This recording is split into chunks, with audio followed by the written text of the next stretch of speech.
నిన్న రాహుల్ గాంధీ గారు ఒక సంచలనమైనటువంటి ప్రకటన చేశారు. అదేంటంటే అదానీ గ్రీన్ ఎనర్జీ గురించి యుఎస్ ఫెడరల్ ప్రాసిక్యూటర్స్ ఇచ్చినటువంటి నోటీసులో ఉన్న వివరాలను తెలియజేస్తూ వెంటనే అతన్ని అరెస్టు చేయాలి అని. భారతదేశంలో ఉండేటువంటి ప్రజలకు ఉపయోగపడేటువంటి అంశాలను పక్కన పెట్టి ఆర్థిక నేరస్తుల గురించి మొదటి నుండి ఎంతో కాన్సన్ట్రేటెడ్గా అదానీ ప్రధాని అంటూ నినాదాలు చేస్తూ ఎప్పుడు ఎవరు దొరుకుతారా అని శోధన చేసేటువంటి వ్యక్తి రాహుల్ గాంధీ. అయితే నిజంగా అంత పెద్ద ఇష్యూనా అంటే డెఫినెట్గా పెద్ద ఇష్యూనే. అయితే అది official bodies of US federal వ్యవస్థ వాళ్ళు చూసుకోవాల్సినటువంటి అంశం. That is only complaint by a prosecutor.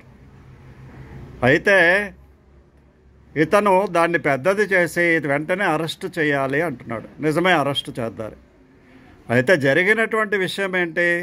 Adani green energy ఏర్పాటు చేయడం కోసం అమెరికాతో పాటు భారతదేశంలో కూడా పెట్టుబడులను సేకరించి భారతదేశంలో ఉండేటువంటి కొంతమంది ప్రభుత్వాలకు, కొన్ని ప్రభుత్వాలకు, రాష్ట్ర ప్రభుత్వాలకు, భారతదేశంలో ఉండేటువంటి కొంతమంది అధికారులకు కొన్ని బ్రైబ్స్ రూపంలో అమౌంట్ ఖర్చు చేశాడు.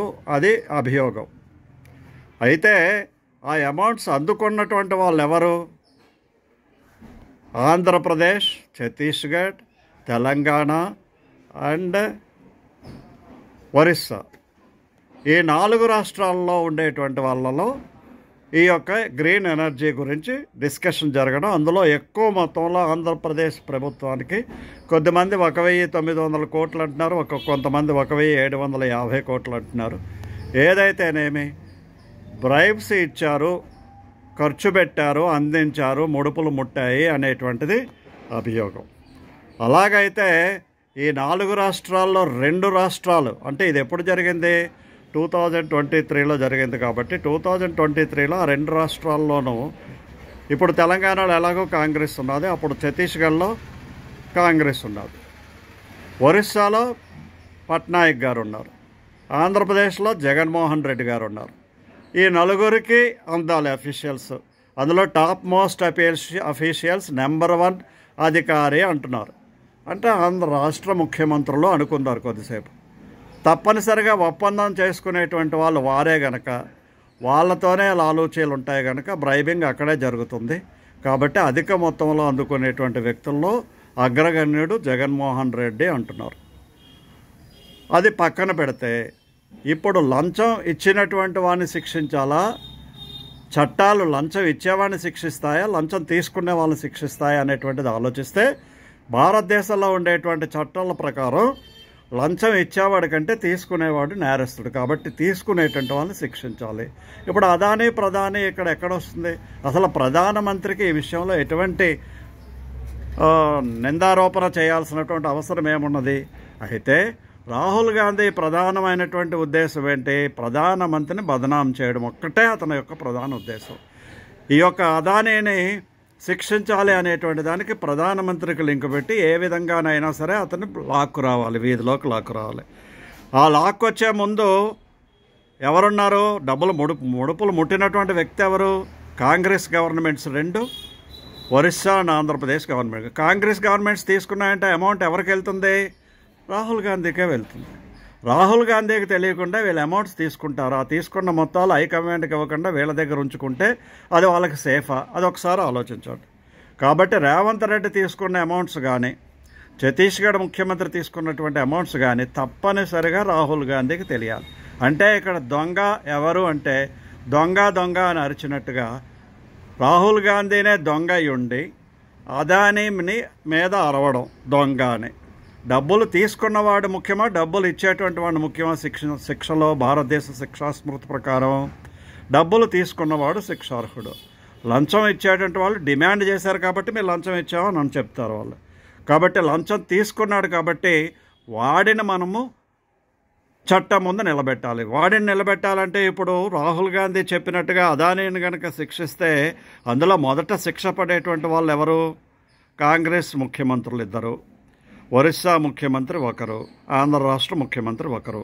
ఇందులో ఎక్కువ మొత్తం ముట్టినటువంటి వాళ్ళు ఆంధ్ర రాష్ట్రం. మొత్తం ప్రాజెక్టు వివరాల్లోకి వెళ్ళినట్లయితే 750 మిలియన్ డాలర్లు ఇండియా నుంచి, 175 మిలియన్ డాలర్లు అమెరికా నుంచి పెట్టుబడుల రూపంలో green energy, Adani green energy అనేటువంటిది సంస్థ సేకరించింది. ఇందులో 275 మిలియన్ డాలర్ల వరకు కూడా వివిధ రూపాలలో లంచాలు ఇచ్చింది అనేటువంటిది అభియోగం. అందులో 1750 కోట్లు అని కొద్దిమంది, 1900 కోట్లు అని కొద్దిమంది ఆంధ్ర రాష్ట్ర ముఖ్యమంత్రి, పాత ముఖ్యమంత్రి జగన్మోహన్ రెడ్డికి ముట్టాయి. అందుకే ఒప్పందం చేసుకున్నాడు. ఒప్పందం చేసుకున్న వ్యక్తి, సంతకం పెట్టిన వ్యక్తి జగన్మోహన్ రెడ్డి అంటున్నారు. అయితే ఇప్పుడు ఎవరికి శిక్ష వేయాలి? రాహుల్ గాంధీ చెప్పినటువంటివన్నీ కూడా కుక్క మరుగుళ్లే కదా. ఆ విధమైనటువంటి మురగడం వల్ల అసలు దొంగలు తప్పించుకొని పోతారు కదా. ప్రజలకు అసలు విషయాలు చెప్పకుండా మిగతా విషయాల గురించి చెప్పడం ఎందుకు? అయినా అమెరికన్ ఫెడరల్ ప్రాసిక్యూటర్ ఎవరైతే ఉన్నారో వాళ్ళు వేసినటువంటి కేసు విచారణకు రావాలి. దాని మీద వాళ్ళు దోషులను నిలబెట్టాలి, దోష ఆరోపణలను నిజమని నిరూపణ చేయాలి. ఇదంతా జరగాలి కదా. ఈ లోపల వీళ్ళని అరెస్ట్ చేయాలి అని అరవడంలో దురుద్దేశమే కానీ సదుద్దేశం ఏమీ కనిపించట్లేదు. అయినా భారతదేశంలో ఉండేటువంటి పెట్టుబడిదారులు ఎవరైతే ఉన్నారో, అదానీ కానీ, అంబానీ కానీ, టాటాస్ కానీ, బిర్లాస్ కానీ, వీళ్ళందరినీ పెంచి పోషించినటువంటి 76 సంవత్సరాలు కాంగ్రెస్ పరిపాలన కాదా? కాంగ్రెస్ పరిపాలనలో కదా ఎంత బలంగా వీళ్ళు వేళ్ళేసుకొని ఉన్నది, ఎంత బలంగా వీళ్ళు తయారయ్యారు, ఆర్థిక పరిపుష్టి కలిగి ఉన్నారంటే అది ఎవరి పుణ్యం? ఇప్పుడు ఏదో 10 సంవత్సరాలు, 11 సంవత్సరాలు, 12 సంవత్సరాల నుంచి మోడీ గారు అధికారంలోకి వచ్చారు కాబట్టి ఆయన అధికారంలోకి వాళ్ళ డబ్బులతోనే వచ్చాడు అని, వాళ్ళ వల్లే మోడీ గారు నిలబడగలుగుతున్నాడు, అతన్ని వీక్ చేయడానికి ఆర్థిక పరిపుష్టి కలిగినటువంటి వ్యక్తులను వీక్ చేయాలి అనేటువంటి దురుద్దేశం తప్ప మరి ఏ విధంగానూ అతను చెప్పినది దాంట్లో వాస్తవం కనిపించట్లేదు. ఇప్పుడు శిక్షించాల్సింది ఎవరిని? కాంగ్రెస్ ముఖ్యమంత్రులు. అందులో ముఖ్యంగా రేవంత్ రెడ్డి గురించి కనుక మనం చెప్పుకున్నట్లయితే, రేవంత్ రెడ్డి 4th సిటీ అని ఒకటి స్టార్ట్ చేశాడు తెలంగాణలో. రాగానే వచ్చినటువంటి నెల 15 రోజుల్లో అదానీ అనేటువంటి వ్యక్తిని పిలిపించి శాలువాలు కప్పి అతని చేత పెట్టుబడులు పెట్టించి గ్రీన్ ఎనర్జీకి అతను సంతకాలు పెట్టి బ్రైబ్స్ తీసుకున్నాడు లేదనేటువంటి తర్వాత నిరూపణ అవుతుంది. మనం ఆరోపణలు చేయడం మంచిది కాదు. కాకపోతే అతను పెట్టబోయేటువంటి 4th సిటీ ఏదైతే ఉందో దానికి 100 కోట్లు విరాళంగా ప్రకటించి అదాని అక్కడ యూనివర్సిటీకి దానికి కావాల్సినటువంటి ఇన్ఫ్రాస్ట్రక్చర్ ఇవ్వడానికి ఒప్పుకునేటట్టు చేసి అక్కడ ఆ భూములు విలువలు పెరగడానికి దోహదపడే విధంగా ఆ అనౌన్స్మెంట్ జరిగింది. అక్కడ భూములు ఎవరికి ఎక్కువ ఉన్నాయి? రేవంత్ రెడ్డి బంధువులకి, రేవంత్ రెడ్డి మిత్రులకి, రేవంత్ రెడ్డి తాలూకా వాళ్ళకి. ఇంత భూముల ధర పెంచడం కోసం ఒక 4th సిటీని క్రియేట్ చేసినటువంటి కాంగ్రెస్ ముఖ్యమంత్రి బ్రైబ్స్ తీసుకున్నాడని ఆరోపణలో ఉంటే అది ఎవరి గురించి తీసుకున్నాడని చెప్తాడు? అతను హైకమాండ్ గురించే కదా తీసుకున్నాడని చెప్తాడు. ఈ వ్యవహారం అంతా కూడా మళ్ళీ ఎవరి మెడకి చుట్టుకుంటుంది? రాహుల్ గాంధీ మెడకే చుట్టుకుంటుందా? ఈ చిన్న ఆలోచన రాహుల్ గాంధీ ఎందుకు చేయలేకపోయాడు? కాబట్టి రాహుల్ గాంధీ ఎవరి మీదైనా ఆలోచనలు చేస్తున్నప్పుడు అవి తప్పనిసరిగా తప్పుడు ఆలోచనలతో చేసినటువంటి ఆరోపణలే తప్ప అతడు కరెక్ట్గా ఆరోపణలు చేయలేడు అనేటువంటి విషయం చిన్నపిల్లాడు ఆరోపణలు లాగే మనం తీసుకోవాలి తప్ప ఏ విధంగానూ సీరియస్గా తీసుకోవడానికి లేదు.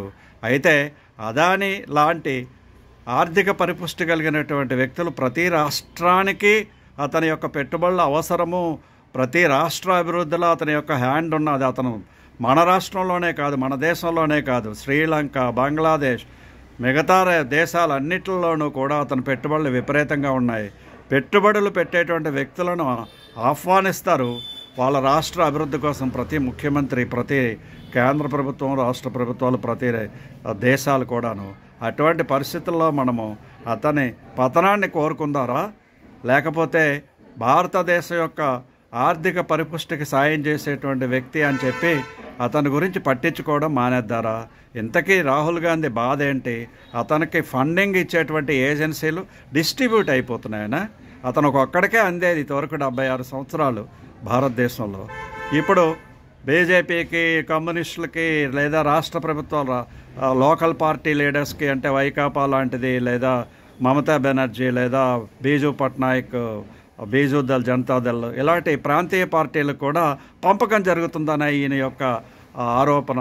కాబట్టి గుప్తంగా అతనికి ఒక్కడికే చేతిలో పెట్టినప్పుడు ఈ విషయాలు, ఈ యొక్క ఆర్థిక నేరస్తులు బయటకు కనిపించలేదు, వాటి పేర్లు కూడా వినిపించేవి కావు. ఎప్పుడైతే అధికారాన్ని కోల్పోయాడో, ఎప్పుడైతే ముడుపులు ముట్టడం మానేశాయో వాళ్ళని గురించి విపరీతమైనటువంటి ఆరోపణలు చేయడం అనేటువంటిది రాహుల్ గాంధీ ప్రతిపక్ష నాయకుడిగా నీకు ఇది తగునా అని సిటిజన్స్ ఫామ్ ప్రశ్నిస్తున్నది. ప్రజలందరూ దీని గురించి ఆలోచించాల్సినటువంటి అవసరం ఎంతైనా ఉంది అనేటువంటి విషయాన్ని చెప్పడం కోసమే ఈ చిన్న వీడియో చేస్తున్నాను. భారత్ మాతాకి జై. జై హింద్, జై భారత్.